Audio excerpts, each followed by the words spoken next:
DC Public Charter School Board presents UnCHARTERed Territory with your host, Dr. Michelle Walker Davis. Welcome to UnCHARTERed Territory, a podcast from the DC Public Charter School Board.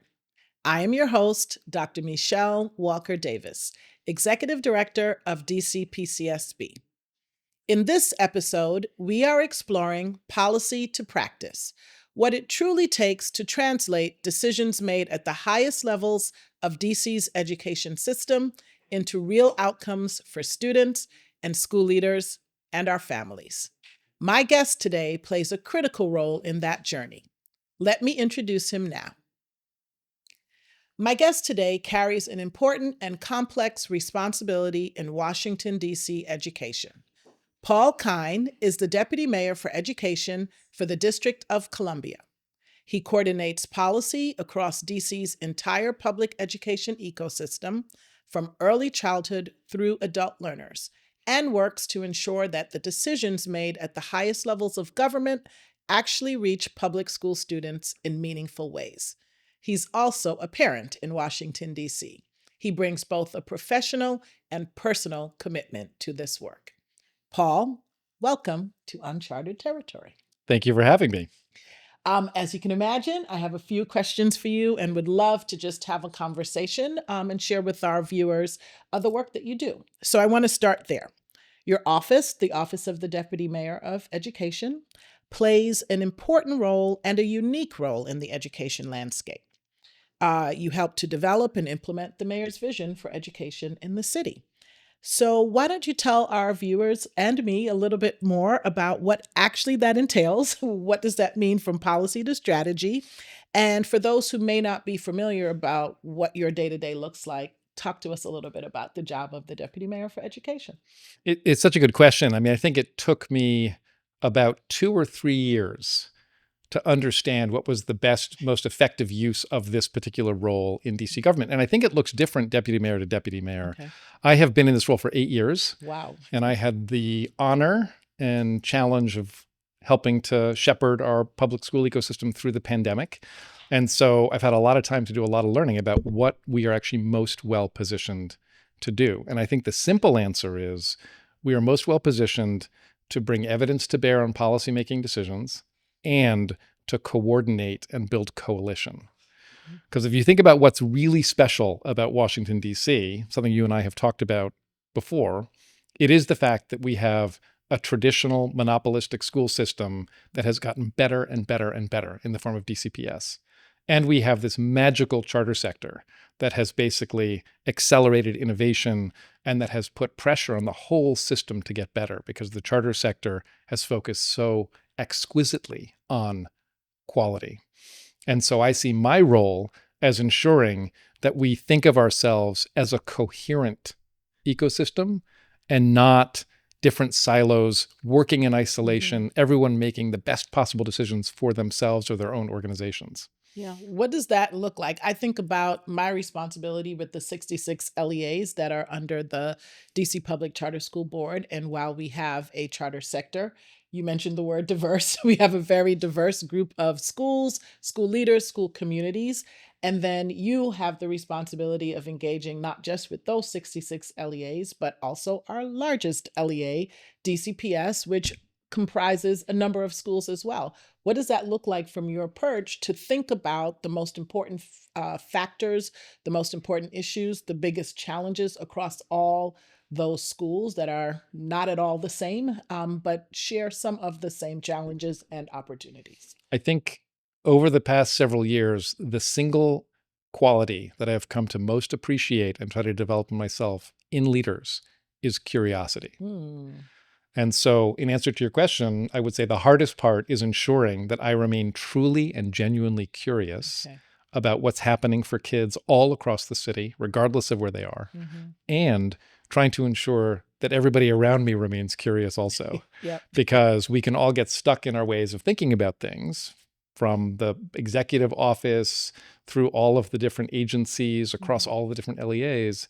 And in order for us to continue to get better, we have to nudge ourselves in some new directions. Not many, We don't need wholesale change, but you've got to be curious. And so specifically, I spend a lot of time talking to LEA leaders, charter school leaders. I love listening to students. I do many school visits. On my school visits, I always make time and organize in advance conversations with teachers. And that's what brings me the most energy, but also gives me the most insight. Yeah. What does it look like as Deputy Mayor for Education to work within government with your colleagues, maybe your other deputy mayors, maybe other agency leads who don't necessarily eat, sleep, breathe education every day? How do you translate what you're learning in the field in education to your colleagues so that it does produce the kind of policy, strategy, resources, all types of things that government does on behalf of education? Yeah, I've got two thoughts about that, which I think is another excellent question. The first is nothing breeds success like success. And the fact that our collective public school system has been on such a journey of improvement has actually brought a lot of attention from my colleagues in government, in different clusters and agencies, those that are working to help and support, and actually gives us a credibility to basically direct their work more effectively and efficiently. And the bureaucracy is the bureaucracy.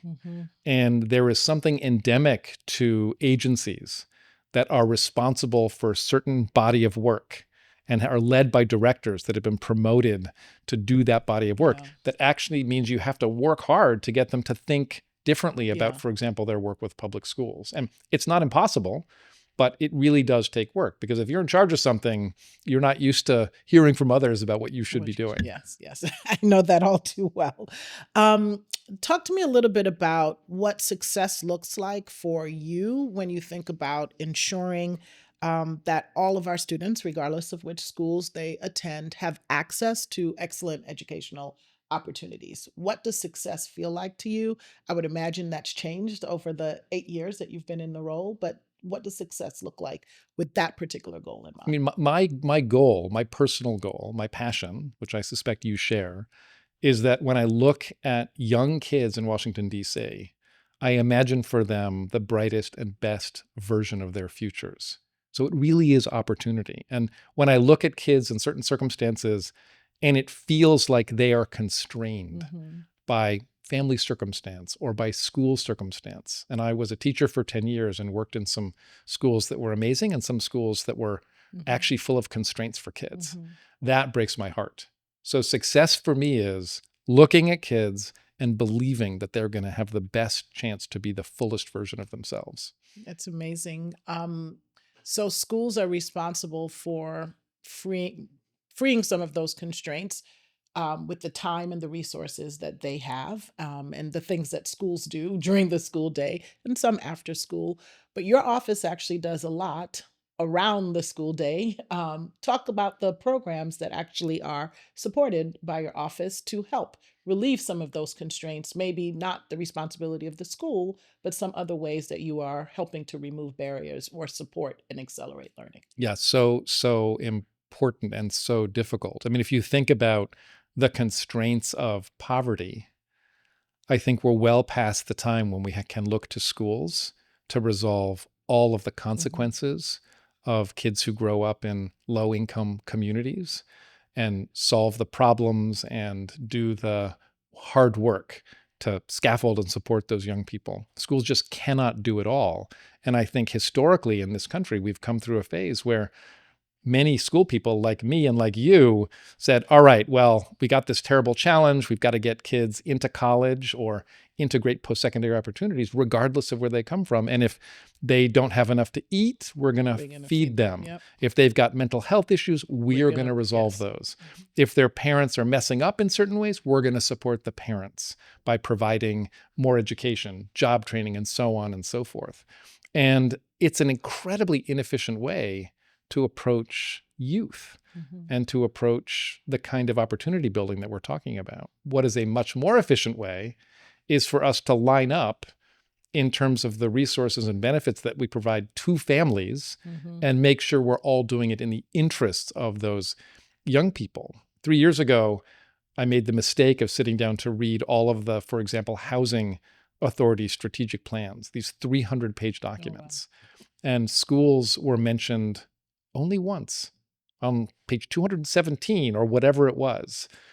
So this idea that we're all trying to solve endemic social problems in our own Through special school. way is incredibly difficult. And we just have to do it better together. So I think we've made collectively some progress in that regard. And school people are still in many ways, I think, at the forefront of this work. Certainly many of the innovative charter schools sort of take this very seriously and have very creative approaches. But we have to do better to coordinate and build the kind of coherence I was talking about earlier. Yep. So talk about the programs that you all are helping to coordinate. So I know you do work in out of school time. You do work around some pathways. So talk a little bit about what you're doing at the DME. Yeah, and I think about a lot of this work is how we build coalition to accomplish these goals. So it's not like we're out there trying to do it, or we expect you to go out there and do it by yourself. We do have within my office the out of school time office, which provides $27 million worth of grants to young people. And we've worked with them to identify the neighborhoods and wards where the kids actually need out of school time opportunities the most. And we've also worked to identify the kinds of programming that kids are most excited about. So this is sometimes after school, sometimes on weekends, and certainly it's a number of summer programs. So we do that work. As you know, within my cluster, I have ASI, the state superintendency. So there we think about our youngest residents, and we think a lot about how to ensure we have not only access, but really great quality of early childcare provision in the same way that we have done with our K-12 system. And then my overall work is really cradle to career. So I also have within my office the workforce development ecosystem that's funded by the government. And there, this idea of how do you support transitions from high school into work, into post-secondary in new and creative, innovative ways is really front and center. So we have, for example, the Compact, which is our very broad coalition of government, nonprofit, and private sector providers that help support young people from secondary into meaningful post-secondary. There's one thing that you didn't mention that I know your office was very much involved in, and that's the advanced technical centers. So why don't you say a little bit about how you see that contributing to the work that our charter schools are doing, our DCPS schools are doing to accelerate and advance learning and also keep students excited and engaged. Yeah, I mean, you said it all. It is exactly... You've trained me well. It is exactly our goal. And that's been a passion project of my office and of many other school folks around the city, because when we looked at the map of where specific kinds of career and technical education opportunities were for students, we saw glaring gaps. So for example, there was not a single health sciences CTE program available east of the river.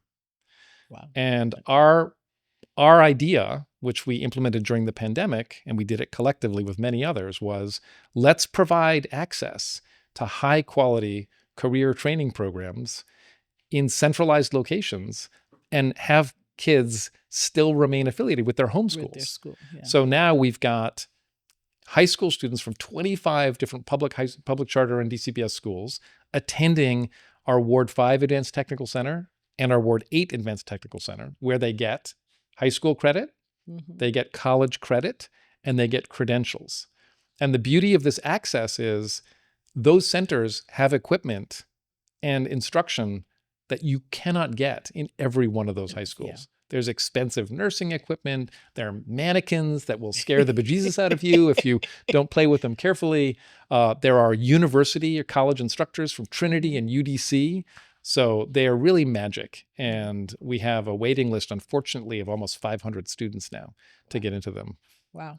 Well, I've been talking to you about how you take policy and put that into practice. So that sort of policy implementation, translation. I'm actually going to start with practice and have you talk to me about how you turn practice into policy. And that's by talking about your most important job. So you are a parent and you are a parent of students in our system.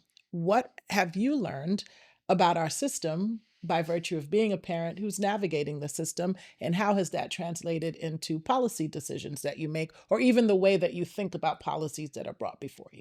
So I am absolutely a parent first. I have 3 children. I love them dearly, and I do see that as my most important job. So thank you for acknowledging that.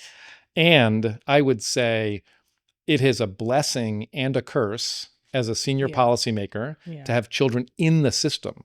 So in general, it's extraordinary. And I will talk about the benefits in a moment, but I'll start with the idea that it's so important that you don't make policy based on anecdote. Yeah. And I've been in so many rooms with senior people who are basically making very important decisions for an entire system based on their family's experience, as opposed to looking at the evidence base, figuring out what works, talking to a diverse group of students, listening to youth, and so on and so forth. So in the first instance, I have to stop myself from basically trying to make policy that's going to make my kids' lives better in their public schools. That's right. So that's the danger. But the benefit is extraordinary, because I can talk about what we're doing for after school, or work we're doing with teachers, or rolling out a new early childhood reading initiative. And then I have to listen to my kids complain about these things when they get home in very thoughtful and interesting ways. And so it brings a very important emotional and intellectual dynamic into my work. Yeah. You have the firsthand audience right there giving you that immediate and sometimes unasked feedback. Absolutely. For sure. And also letting me know from their own experiences where our strengths are and where our gaps still are. What's one of the, and I didn't tell you I was going to ask you this, but what is one of the most surprising things you learned from your high schooler or middle schooler about a policy that was in place? Maybe not even one that you were driving, but like what was an astonishing thing that you learned from your high schooler about their experience? I mean, there are probably a lot of things that I have learned. I'm sorry to say, I don't think any of them have been astonishing in the sense that a lot of it is about how we think we have solved a problem, but it's very clear that we haven't. So this will be things like, now there's a new policy in DCPS where you've got to contract with a third-party provider for any out-of-country trips that you go on. And my daughter was lucky enough to be an Italian at Hardy Middle School and to go on the trip to Italy, and how much it raised the cost and how difficult that was. Another very good example is I'm the chair of the Common Lottery Board, the My School DC board, and I am applying for a slot for next year for my first grader at Marie Reed Elementary School.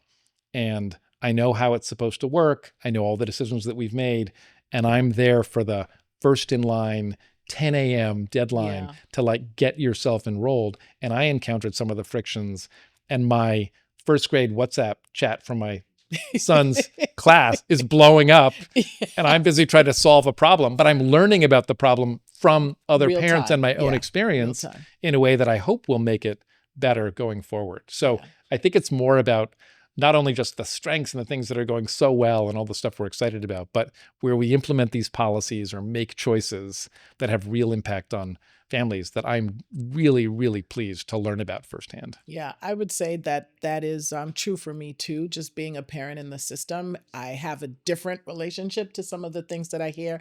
It is funny to hear my children complain about something, and I, in the back of my mind, I'm like, I know why that exists, or to hear their version of whatever their reality is for that particular policy piece. So I mean, it goes to things as simple as snow days.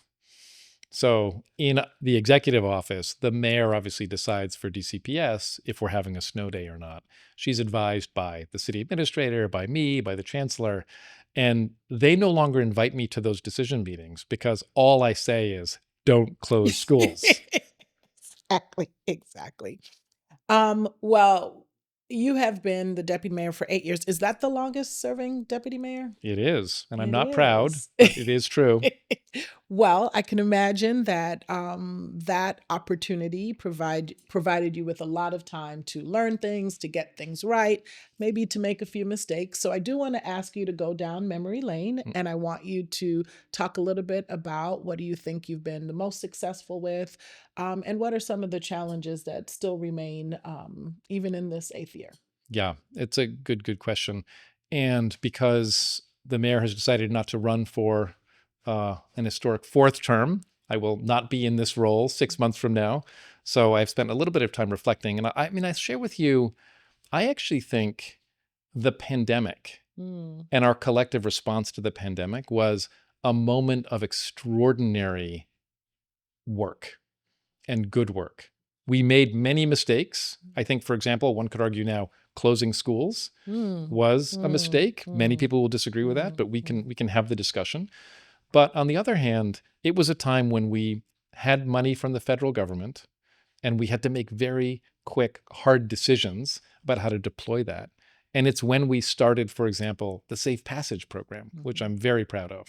So that was an idea that emerged from my office. It was actually based on a lot of work that had been done, for example, by Richard Wright, Yes, where right we're where we are. sitting currently, and many others. We looked at models in Chicago and saw the effectiveness of them. And we put that forward as a proposal. And now you have 350 community members hired on a part-time basis, working in front and around schools that really need that safe practice. So I do think what I've learned is that you can place big bets in meaningful ways that make a huge difference for the lives of young people if you approach it in the right way and you approach it collectively and you inform those decisions with the wisdom of youth themselves. Yeah. So there will likely be another deputy mayor. What is your advice to that deputy mayor as that person takes on a challenge? We're in a very different place in education than we were 8 years ago. There will be new mayoral leadership and probably half the council will be new as well. What is your advice to the new deputy mayor coming in? Well, I love this question, and I'm going to speak very urgently because I feel strongly about this. Don't fix what isn't broken. Absolutely. And one of the challenges of any political environment is that in order to make a case for yourself, it is very easy to do that by knocking whatever you see in front of you. In other words, you are going to be the knight, let's say, in shining armor that is going to appear to solve a problem and make things better. The only way that story works is if you convince people that something is really wrong.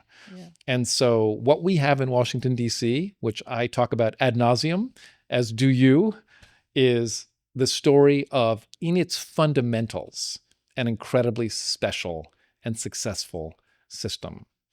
As you know, we continue to improve across all dimensions of learning. We are the fastest improving city coming out of the pandemic. We've got the highest graduation rate we've ever had. Our teacher retention numbers continue to go up. Our AP participation and scoring numbers across sectors continue to go up. We have a very, very special system. And what we don't need is anyone arriving in with some new ideas about changes to the fundamentals of this system without looking carefully and coming up with their own belief set about why we are improving the way we are, because you don't want to fix something that's not broken. So that would be my strongly held belief about that. And I'm happy to work with whoever it is to share my own thinking on why we are where we are. Once again, I'd like to thank you, Paul, Deputy Mayor of Education for Washington, D.C. What you have shared today is a reminder that the journey from policy to practice is not automatic. It requires people who are paying attention, who understand the full picture, and who care about what happens when a decision finally reaches a classroom. That work matters, and today you helped us understand a little bit better what that entails. If you are listening and this conversation has you thinking about how policy shapes what happens in your school or your community, that is exactly the point. Subscribe to UnCHARTEred Territory so you never miss an episode. You can subscribe at dcpcsb.org/podcasts. Follow DCPCSB on social media and share this episode with a colleague who needs to hear it. I am Dr. Michelle Walker Davis. This is UnCHARTEred Territory. Until next time.